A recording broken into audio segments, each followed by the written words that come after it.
Hey, good morning to everybody. Happy Thursday. It's Daryl here. It's bright and freaking early, man. It's 3:30 a.m. here in Connecticut on the East Coast. Yes, I got up on time this morning. I didn't sleep late like yesterday. All right, so today there's like three stories. Basically, I want to do 3 videos today. There's 3 stories I came across that I feel very much interested me, that I feel strongly about, that I want to share with you guys, that I want to hear what you guys have to say about. I read all the comments. I can't respond to them all. When I respond to a comment, I get caught up in it. And I plan on just doing 1 or 2 sentences, and it gets in my head, and I end up doing videos about it. I can't respond to all the comments because I just get too caught up in it. It gets too personal for me sometimes, but I choose some to respond to. Anyway, there's 3 stories. The first one's Danny Masterson was convicted. He's looking at 30 years to life. The next video that I really want to make today it's about a creator on TikTok called Talia the Creator. It's a black woman. And I'll give you the rundown. She was on a plane. She does travel videos. And she was sitting next to a white man. And she looked over at his phone, and she could see that he was texting racist and anti-gay and racist stuff. He was texting stuff like, I wish the airline would raise prices so we wouldn't have to sit next to these people. This is what this guy was actually texting.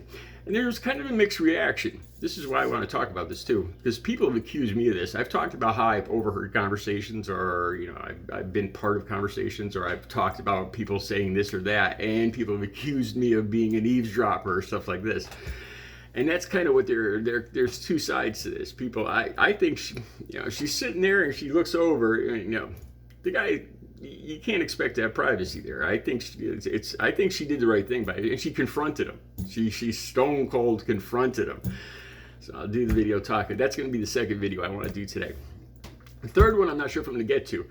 It's about Marjorie Taylor Greene, and this is you kind of expected this. She promoted this video back with the Bud Light thing, the whole thing with the LGBTQ and Kid Rock and that. She promoted this this supposed rapper, Forgiato Blow, and he did this rap about Bud Light. Anti-gay rap, and now he's got a Target one, and the hook line is Target's targeting your kids, and it makes me so angry. It's like, once again, these Republicans fear-mongering, these MAGA Republicans fear-mongering, they're missing the whole point here. They're getting all upset. They're saying that the LGBTQ community is evil and targeting the kids. And I've talked about how I was abused. I know about this stuff, man. I was abused from the time I was 10 till I was 15. And it wasn't a gay person. It wasn't a person in drag. It was a straight policeman, a straight, good old, decorated Irish policeman. He was a predator. See, when they do this, when they think they're doing the right thing, boycotting, we're not taking this shoved in our faces anymore. They're targeting it's always about the kids. Save the children. And they're missing the whole point. The actual predators, the people that are really doing this stuff, are usually family members or people that are close to the family. If you look it up, this is a fact. And now they're blaming a department store for trying to be inclusive, to make kids not feel picked on. Because we all know when we were in elementary school, there was one boy that was probably effeminate, and he got picked out. Hey, Johnny's a this or that. And Target's trying to do the right thing by saying, hey, we're all part of the, it doesn't matter who we love, and once again, the MAGA community is honing in on this. It reminds me of the whole thing with the southern border and fentanyl. They're saying, Mexico is poisoning our millions of Americans, and they're missing the point. They're blaming the wrong thing. It's addiction, and they're doing damage. They're demonizing the wrong person. They're getting all tied up in fear and hate, and they're demonizing the wrong thing, and they're missing the actual problem, which is the part that really ticks me off. Okay, let's get back to Danny Masterson. He was convicted. Okay, this was the second trial. The first trial was a hung jury. This supposedly happened. This did happen. He was convicted. There was 3 women that accused him of a rape from 2001 to 2003.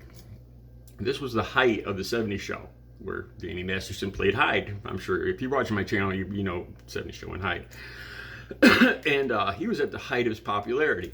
And he was familiar with these women. The links will be down below, so you can read this all yourselves. And, you know, he invited these women back to his place, and he drugged their drink with roofies or rope, whatever you call that stuff. See, as you can tell, I was wondering what I was going to talk about with Danny Masterson, but I decided that he's very similar to incels.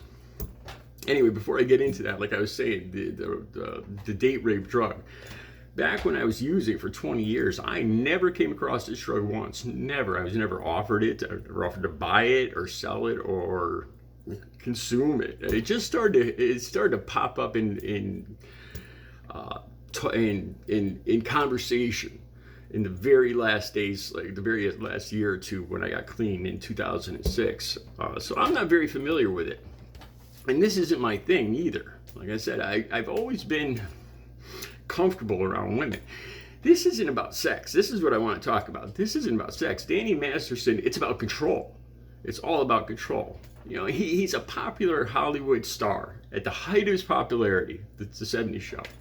You know, and he's not a bad-looking guy. He's probably one of the coolest guys. Ashton Kutcher, they're all cool. But he's probably one of the, you know, he's a good-looking, normal guy. I'm sure he, you know, with all the money and popularity, he could pretty much probably attract whoever he wants. But this isn't about sex. It's not about love. This is about control. This is what I started thinking about this. You know, I was debating, is he like an incel, where he doesn't have the confidence to you know, go just normally get interested in a woman, be attracted to a woman in a normal way, date her, fall in love with her. I've talked about this before. As I got older, it wasn't as much about sex. It's about love. And I found that some of the best women, you know, it's not about the prettiest or sexiest woman. One of the things I found the thing I found that I loved the most about the last two women that I lived with and fell in love with over the last 16 years was what they thought were their defects. Like the first woman I dated and had, she thought she was pigeon-toed. You know, so her feet pointed in a little bit. And this was the one thing, it made her more human to me. I don't know. It was one of the things that made my heart burst, like with love for her. It's not, I think some guys probably learn this, come across this when they're younger. Maybe some guys it takes to get old, when they get older. The most reward is when you actually get to know somebody, you fall in love with them, and it's about mutual pleasure and respect and love. And I know that sounds corny, but it's the truth. Like I said, and the women I fell in love with, one of the reasons I loved them the most were their little, what they thought were their imperfections.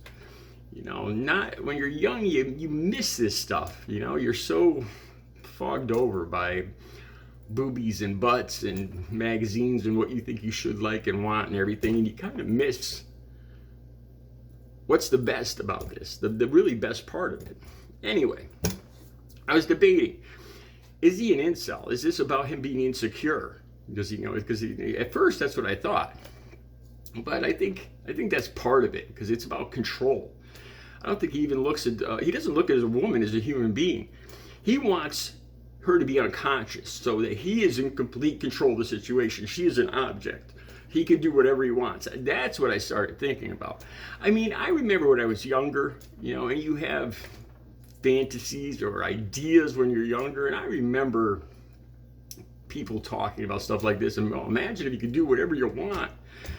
You know, it's a juvenile, incelish, predator kind of mentality, where you're not looking at the other person as a human being at all. It's just an object that you could do whatever, you know, I could do this, I could, you know, I could paint on her forehead, I could enter any orifice, you know what I'm saying.